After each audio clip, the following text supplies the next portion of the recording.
میرے محترم سامعین، بہت ہی قیمتی بات آپ کی خدمت میں ذکر کرتا ہوں، ذرا توجہ سے سماعت فرمائیے۔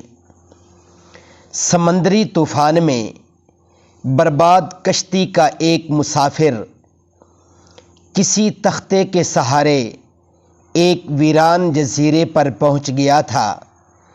زندگی کے اپنے تقاضے ہیں، ان تقاضوں کے لیے اس نے وہاں جینا شروع کر دیا۔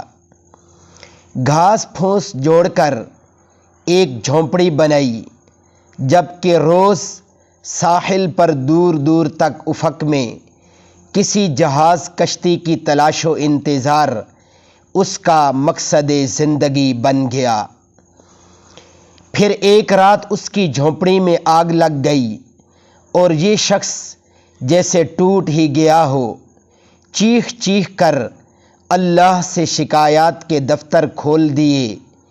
تم نے مجھے اپنوں سے جدا کیا، بیچ سمندر مجھے تنہا کر دیا، اس ویران جزیرے کو اپنا مسکن بنایا، آباد کیا تو میری جھونپڑی جلا دی۔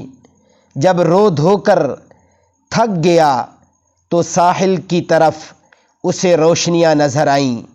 پتہ چلا جلتی جھونپڑی کا علو دور سے دیکھ کر ایک جہاز نے تحقیق کے لیے ایک کشتی جزیرے پر بھیج دی تھی۔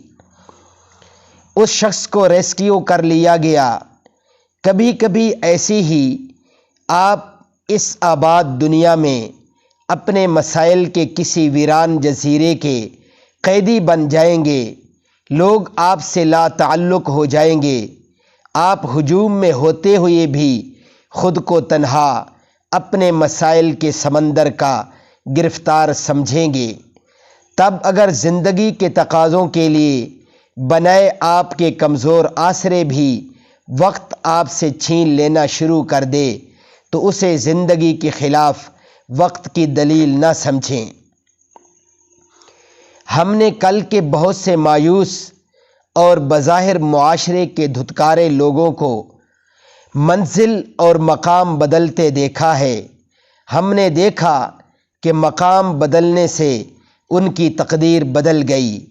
کل کے محکوم آج کے حاکم ہو گئے۔